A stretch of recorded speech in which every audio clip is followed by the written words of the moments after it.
More than 20 underrated queer books that I think more people should be talking about, and a good piece of bread. What else could you ask for? Hi, hello, I am SJ, a Filipino Chinese reader and film lover from Manila, living in Bangkok and always in Taipei. And welcome to Asia's Spot, where good stories linger and even better bread lasts.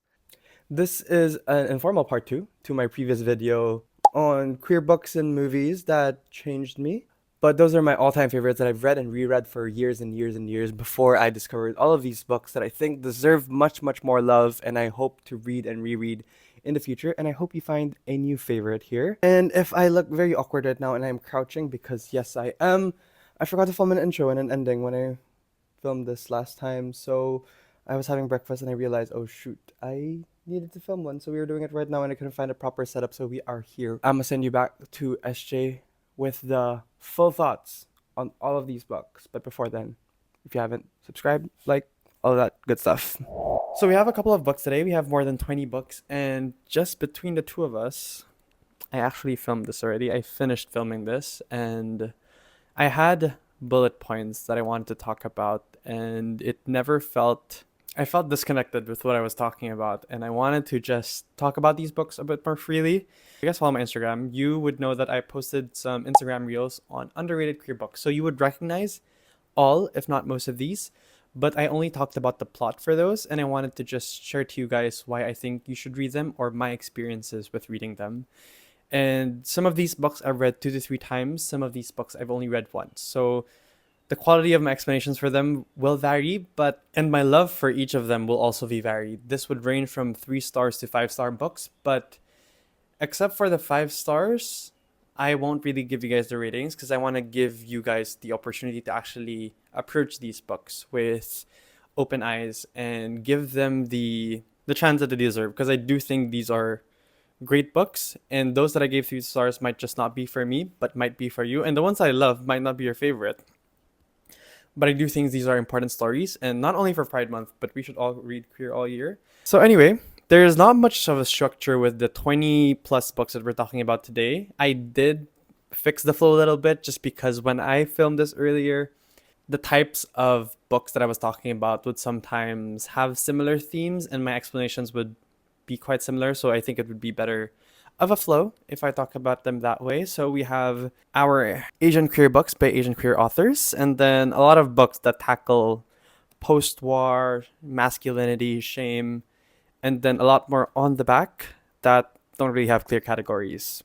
First, we are starting with a book that was published in secrecy. This was published online back in the 1990s in China.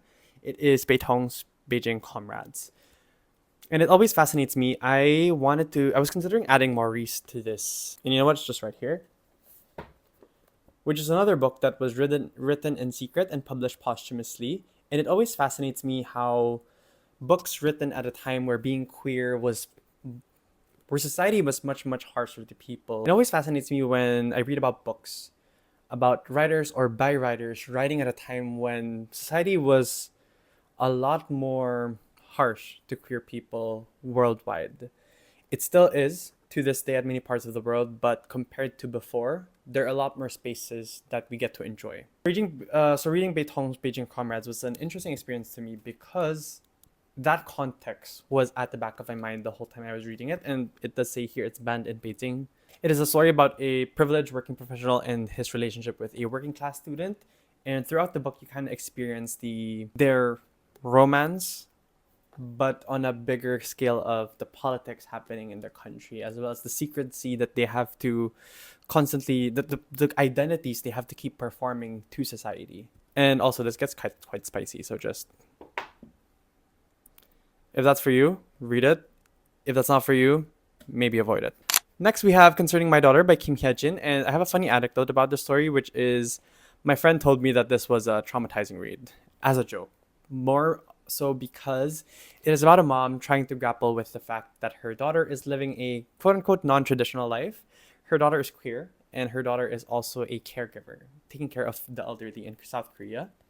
And it's not really something that, in society standards, something that you would shout to the world, especially in a country as conservative as Korea when it comes to queerness, and also just the stereotype of Asian parents wanting their kids to be like the best of the best which I would totally understand growing up in Southeast Asia. And this really, really leans into that. And if you're looking for a book that shows how a parent's perspective looks like trying to understand their kid. It's a very thoughtful and complicated. Next is a 5-star read. Again, I will reveal all my 5-star reads here. Notes of a Crocodile by Chee. This was my favorite read when I read it, I think 2 or 3 years ago, together with Nice Guy with Exit Wounds, which is one of my favorite books of all time. This is about a queer lesbian woman who is trying to come to terms with her identity. This is a messy, chaotic book, and I love it for that very reason. It is written in like a secret journal diary entry kind of manner. And you see her try to spiral and just bump around doomed relationships, messy friendships, and just her own identity chaos. And while reading this book, you are introduced to this crocodile who is everywhere in the tabloids, that everyone's trying to understand, what is this? They're spreading all kinds of rumors. And throughout the book, you start to realize, and this is not really a spoiler, that this crocodile kind of serves as a metaphor for queer people in society, how you're so visible. Everyone's talking about you, but yet you are so misunderstood. But more than misunderstood, some people really try their best to misunderstand you. Anyway, and the writing here is piercing, and there's so much longing, and it hurts to read this. While at the same time, there's also so much humanity and humor to it, that it really shows queerness in all of its uncategorizable glory, in all of its queer glory, that Chee did a wonderful, wonderful job. Next is a book that I talked about as well in my previous video, which is Happy Stories Mostly by Norman Erickson Pasaribu. And this is one of 2 Southeast Asian queer books that I'm going to be talking about today. This one is a short story collection, and it's the first Southeast Asian queer book that I've ever read. And it tackles being queer and Christian in a country that is predominantly Muslim, which you have that layer of being Christian in a Muslim country, and then you have that layer of being queer in a country where queerness is not. And throughout this book, you start to understand that these layers of differences that Norman Erickson Pasaribu experiences, he writes short stories that really lean into quote-unquote almosts, hampir, which is the Indonesian word for almost, which is on the first page, and how being queer is a lot like being flooded by almost being seen, almost being happy, almost being accepted by society. And as you're reading each story, you ask yourself, does coming close, does being almost happy give you some form of comfort? You get a taste of it? Or does that taste just make it worse for you? Because you know you can never get the full thing. Great book. Next, we have The South by Tash Ao, which is the first Southeast Asian queer novel that I've ever read. And this is a very new book. I think I read it this year. And it was such a beautiful experience to me as a Filipino Chinese kid who grew up in the Philippines, to be able to read a novel that was set in the backdrop of my own experiences. I'm not from Malaysia, but Malaysia and Philippines are quite near. The environment is quite similar. It's hot, it's tropical, it's humid, and Tash Ao really makes that come alive. And it adds a level of texture. It adds a layer of texture to the reading experience, because the words start to feel sticky, and it starts to feel like my own story, even though I don't relate to the plot itself, but the atmosphere feels very much like my own experiences. And what a special thing for a book to do, and what a special book for Southeast Asian queer kids to be able to have access to moving forward. And this is the first of 4 books, which I am so excited to be reading once they're all out. Next, we have Love in the Big City by Sang-Yong Park from South Korea. By the way, this is from Malaysia. So Love in a Big City is about a man trying to come to terms with himself in the chaos of Seoul. It is coming to terms with your queerness and really trying to lean into it, getting hangovers, going crazy, dating guys, all of the things that you would miss out on when you were a younger kid. And then you go through all of these with a best friend that may be the only person who understands you. And not all decisions go the right way. And then this book, you start to see bad decisions upon bad decisions, and then bad news upon bad news. and yet he still keeps going. It's about persisting and just continuing and trying to find a way out, or finding a way through life and queerness and all of its chaos. And if you're lucky, you would find a friend to go through it with you. So it says love in the big city, but I don't really consider it a love story, but I do consider it a story about love. A love for self, a love for life, a love for a friend, maybe, that helps go through this messy life with you. Those are the books written by Asian authors and written about the Asian queer experience. Now we're going to be talking about the patriarchy. I'm kidding. Well, kind of. We are going to be talking about books that are riddled in shame, the complexities of post-war masculinity, and yeah, the violence of growing up gay.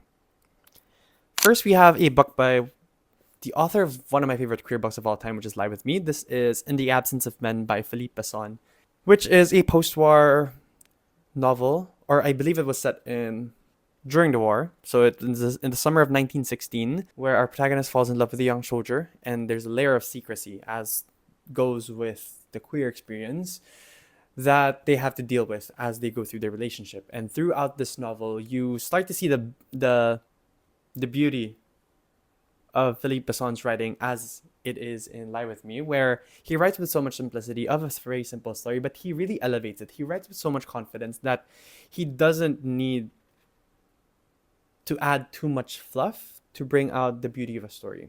And not just fluff, he doesn't need a lot of words, because man really doesn't write a lot of long novels, and I appreciate him for that. Because this book packs a punch despite being not so long. Next is Edinburgh by Alexander Chee. I read this sometime last year. I've been wanting to look for a copy of this for years. I think 3-4 years already. And I read Alexander Chee's How to Write an Autobiography way back when, and I loved his writing, but I couldn't find this anywhere in Manila. Couldn't find it anywhere in Bangkok. And I flew to Copenhagen, and I made sure to contact the bookstore. Please, if you guys have a copy, please reserve it for me. And they ordered it for me. So found it, read it on my flight back from Stockholm to Bangkok, and please read the trigger warnings, not only for this, but for the rest of the books. As we know, queer media and books and films all have very difficult topics there, but this one especially so, because it's about a young kid who is grappling with the effects of trauma after being abused by a choir teacher, if I'm not mistaken. And this book is about the impacts of going through such a horrific thing as a young kid, and then growing up and trying to understand your feelings of desire and wanting and yearning when you went through something so horrific. How do you make sense of something that's supposed to be pleasurable? How do you expect to come to terms with an identity when those very two things were something that caused you harm and pain when you were a kid? So that's Edinburgh. Very difficult. Very, very well written. Alexander Chee is a masterful writer. Next is Salva Almada's Brickmakers. This, I believe, is from Argentina. Yes, this is from Argentina, and it is about two young boys who grew up in an environment of violence. It is a novel where patriarchy and very toxic masculinity is hovering in every move, in every action, every decision, every word being used. Two boys who grew up in that very environment, and they tried to come to terms with their desire. How do you make sense of desire in an environment that only taught you violence, that taught you that this is not okay, that this is something that is a target itself of violence? And this is, I'm not sure if you would, it's a pretty average length book. I guess it would lean a little shorter, but it packs so much anger and passion, and that very violence that is shadowing the upbringing of these two kids is also being shown and written through that very language. And it's intense and reads quite fast, and a wonderful novel by Salva Almada. I know she released another novel recently that was longlisted somewhere, Not a River. Correct me if I'm wrong. And I really want to get to that soon. Next, we have another book that I've discussed already, which is Swimming in the Dark by Thomas Jodorowsky. As with most queer stories go, two young boys meet each other at a mandatory camp, and they discover each other's quirks. Is that the word? And they share a book with them. A book that is a very well-loved piece of queer literature. And it starts a relationship between the two of them. But life isn't so easy. Growing up isn't so easy, especially when you're queer, especially when you live in a country such as Poland at a time where it was a very politically tense place to be in. And this very desire that these two kids are growing up with, there becomes another layer of the state, the secrecy of the state watching you. And how do you accept this desire when you have your own ambitions, when you want to fit into society, when you want to be able to achieve your dreams without having to sacrifice your love, your desire, your queerness. And Thomas Rajowski does a very wonderful job in telling that story. Last, within the masculinity space, at least the intense ones, it would be same author, Pajtim Statovci, which we have Bolya and Crossing.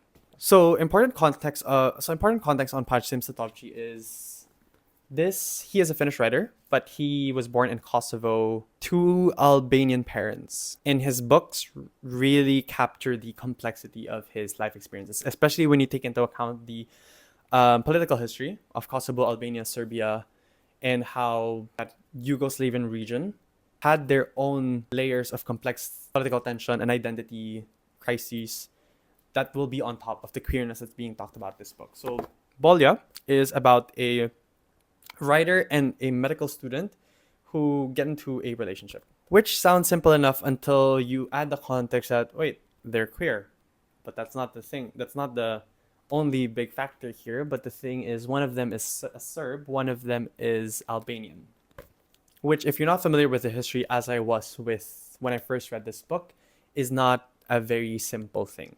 Kosovo was at the cusp of a dreadful war that, with people from Kosovo, Serbia, and Albania all being part of this. And there's a very complex dynamic that is added to the already difficult layer of being queer that they have to grapple with as they are trying to navigate political tension with their own queer desire. And I will talk about the writing once I finish Crossing, which is something that really fascinates me when I read Pajtim Statovci.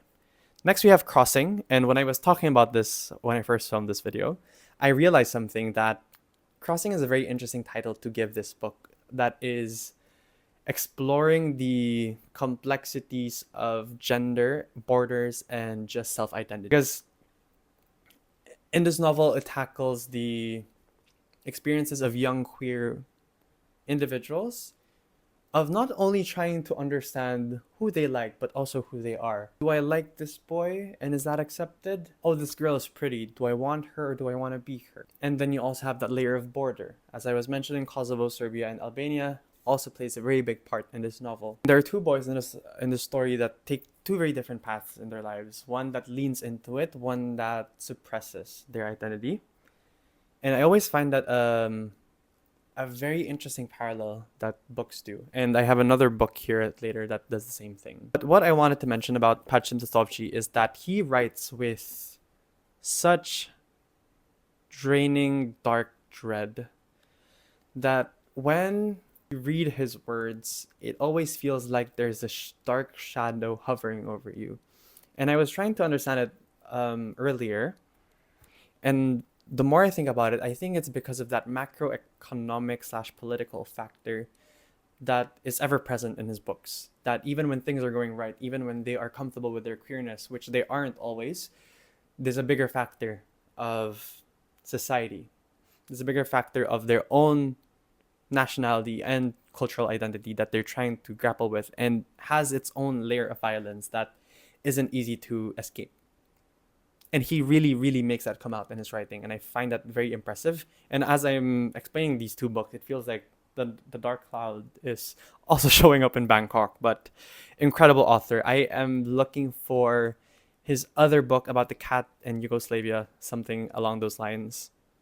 I think I can see it. Yeah, My Cat Yugoslavia, that I really, really want to read, but I haven't been able to find anywhere in Bangkok. Next, we have Boulder by Eva Baltazar. It is about a woman who is... Why am I explaining the plot of the book? I said I wasn't going to explain the plot of the book, but one of the books that, again, don't let the length fool you. This has the fire and passion and fury of... Maybe not fury. The passion in this novel is a lot more sensual, and it's a lot more passion for life and for romance and another individual. So Boulder by Eva Baltazar, and I guess I will be talking about the plot, is about a woman who is so comfortable in her independence. She is her own woman and she loves her autonomy, and then she falls in love with another woman. In this romance that they experience, questions start to creep in, because how much can you sacrifice of your autonomy, of your individuality, in order to be with someone that you care about? And it makes her question her own priorities.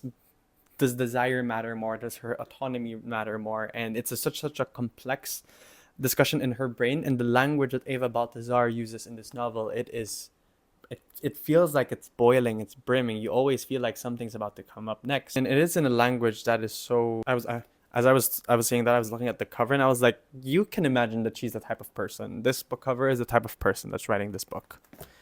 Next, we have Sunburn by Chloe Howarth, which is about two queer young girls in Catholic Ireland, and it is set, again with the title, I guess it's quite obvious, in during the summer, and you feel that summer heat radiating as you're reading these books, as you're reading this book. And as with a lot of queer stories, even in real life, it's about those decisions you eventually have to make about having to choose which future you want to live and experience, which version of happiness, if there's even more than one version, if there even is a possibility of it. And sometimes this very prospect of happiness can sometimes be as terrifying, because you don't really know what you're going to be sacrificing. And in the story, you start to see, because it is a coming of age story, you see these queer girls in Catholic Ireland having to deal with, okay, shoot, I'm queer, I need to figure this identity out. And then there's another layer, oh, I'm Catholic, this will not be widely accepted. But more than that, this reminds you, yes, being queer is hard. Yes, being queer in a Catholic country and family is hard, but my God, being a teenager is also quite difficult. And you add all of this together, whew. Chloe Howarth does a great job in really bringing that atmosphere to life and making these decisions and stories matter, because they do. And there's another book by the same publisher, Verve Books, that I'll be talking about later, that also does such a wonderful job in using language. Next, we have Cinema Love by Tang, which feels like a love letter to cinema. And one of the things I love the most when I'm reading books is when it helps me put into words things that I already know, things that I feels like seen in movies, I've read in books, but never really became a fully formed thought. And that's how cinemas in queer history served as a place of freedom for queer people to be as they are. In dark places, but visible, where people can hold hands, they can do whatever they want. And of course, there are complexities to this, of course, but it makes you think about such spaces that made queer people feel safe in a world that doesn't make them feel so. And it makes you think about the world today. Like, what are these spaces now? What are these spaces for the countries where it's still not safe to be queer? And what have these places become for places such as Bangkok, where it is already a bit more acceptable to be a queer individual? And Tang really made me ask that question. It was such a... I always highly respect books that are able to do that. Next, we have Bad Habit by Anal Portero, which is about a trans kid who is trying to come into terms with her identity in working class Madrid. And this is the kind of novel that quietly sneaks up on you because of the simplicity of language. It is so accessible. It is such a beautiful story, and you get so absorbed.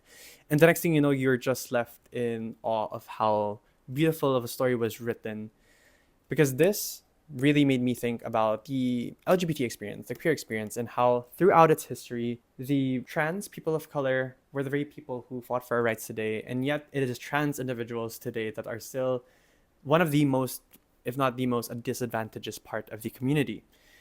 And you see it in this story. You see it in the story of a young kid who is trying to come into terms with her identity and realizing there's so much beauty out there that is meant for me, but I know what I want, but I don't know how to reach it. And I don't really have that many inspirations. And when I do see them, their stories are not always the most beautiful. And you see this beauty and terror side by side, and you see this hope for escape, but also just hopelessness that makes for such a tender story about the trans experience that I think would be a great first read for people who have never read any trans work and would like to educate themselves a lot more. Just look for a beautiful story. I highly, highly recommend this one. The next two books I will be saving for last because these are my latest reads, and they made me spiral. Next, we have a 5-star read, Billy Ray Belcourt's Coexistence. Billy Ray Belcourt is part of the Cree Nation, and this among all of these books, I think the one that really made me feel the most tenderness and delicacy. I was crying by the 5th page, guys, and it's a short story collection. I don't usually like short story collections, but Billy Ray Belcourt in Coexistence is able to talk about the complexities of identity, the multiple ways that we exist in this world. In this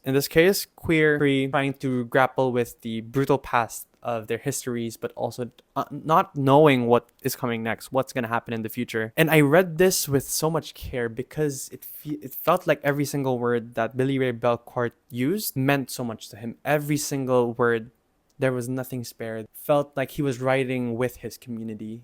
And there was so much tenderness, so much gentleness that I wanted to give it what it's due. And as I said, it's a 5-star read for me. This is a beautiful, beautiful short story collection, and I immediately read, I think, 2 or 3 more books by him after this one. I almost forgot to mention, or to add to this list, 2 other books by Billy Ray Belcourt, but I will leave it at that for him.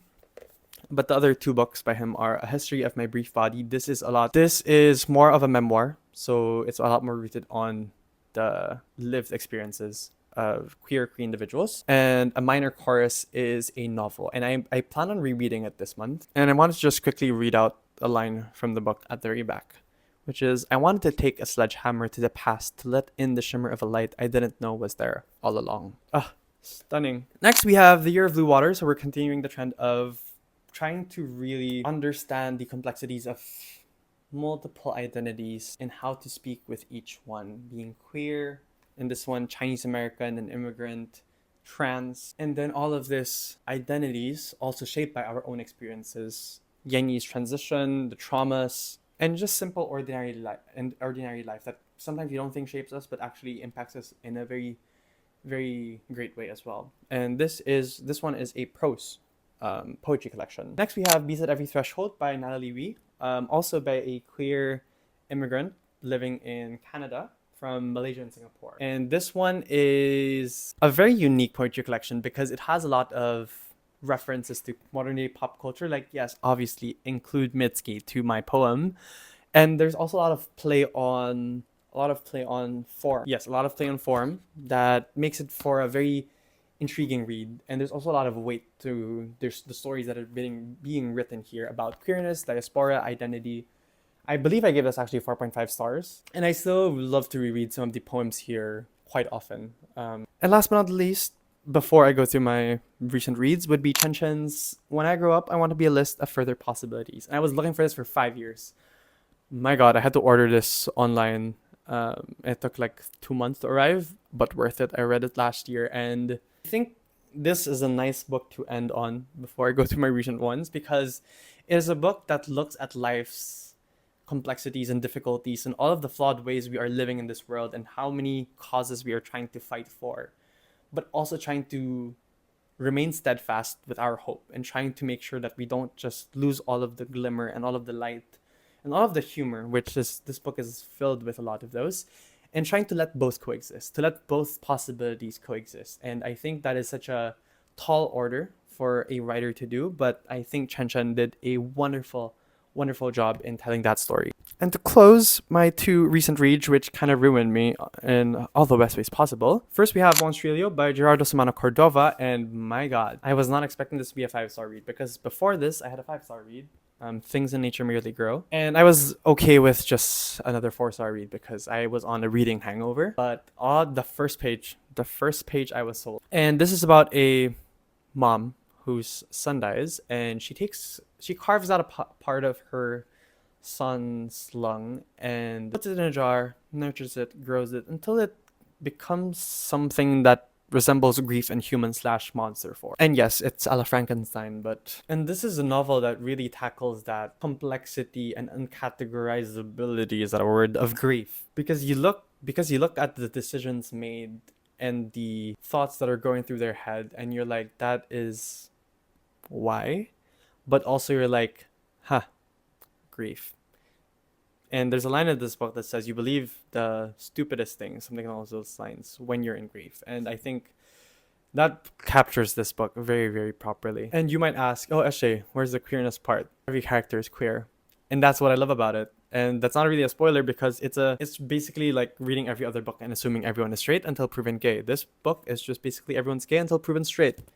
and it's not a big thing. And I love that because the queerness is it's ever present. It is not something that is constantly discussed. It's just there. It's not an issue. And I love being able to read books where queerness is normalized. Queerness is part of daily life. And I really love this book because of its grief, but that atmosphere of just having queer characters as the norm is such a beautiful thing to be able to read. And I realize after reading this, I don't experience that often because it was a shock to me. Not a shock, but it was more of like, huh, they're just queer. They're just gays and lesbians, and it's not a big deal. And what a beautiful thing. What a beautiful thing. And last but not least, my latest read, which would be a funny story. Because I finished reading Monstrilio.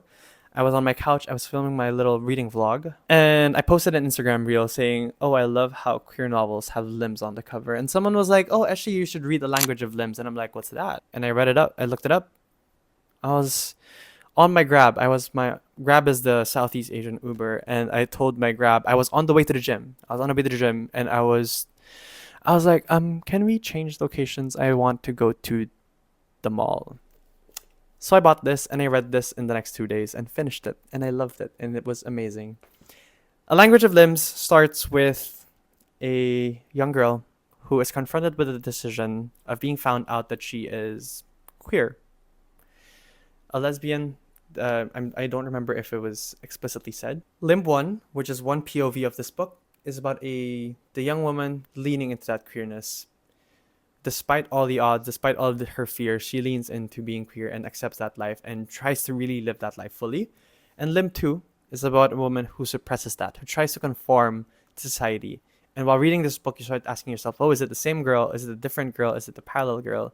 And it's such an interesting thing to think about as you are reading the book. And for all of the parallels that you see here, for all the parallels you see here, you would assume that queer joy is on one side and queer pain is on the other side, but you see that they're actually intersecting a lot of the times, and that they both coexist, that they're always there, and that's okay. We have that queer joy and queer pain can coexist, and I think that's a wonderful thing that Dylan Hardcastle was able to do while writing this book. But my favorite thing, and the reason why this has a possibility of being bumped up to a 5-star read is the use of language. The Language of Limbs. Because while reading this book, the prose utilizes a lot of body parts as a way to really humanize the tender use of language. The intimacy is elevated by by paying attention to how the body moves, to how the beauty of the body can be blended and complemented well by beauty of words, and both together works out to become it's language I can feel on my limbs, and no pun intended. Is that even a pun? But it's language that I can feel in my limbs, that as they are writing this book and they're using the limbs as a way to talk about their experiences and how it feels on their body, on their arms, on their ears, how it tingles. I was having a physical reaction to reading this book. Some of those were tears, but I definitely highly recommend A Language of Limbs, and I just finished it, and I'm waiting for it to sit with me a little bit to see if it'll be 5 stars, but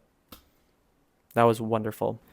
And there you have it. More than 20 underrated queer books, and I will be happy if even just one of you find a new favorite here, or fall in love with any of these stories, or find yourself in any of these narratives. And I want to take this opportunity to just remind you guys, if you were able to finish the video too, that this is not just a Pride Month TP art. This is a reminder to read queer all year, that these stories are not just limited to one single month a year, and for you guys to read diversely, as I try to actively try to choose as well.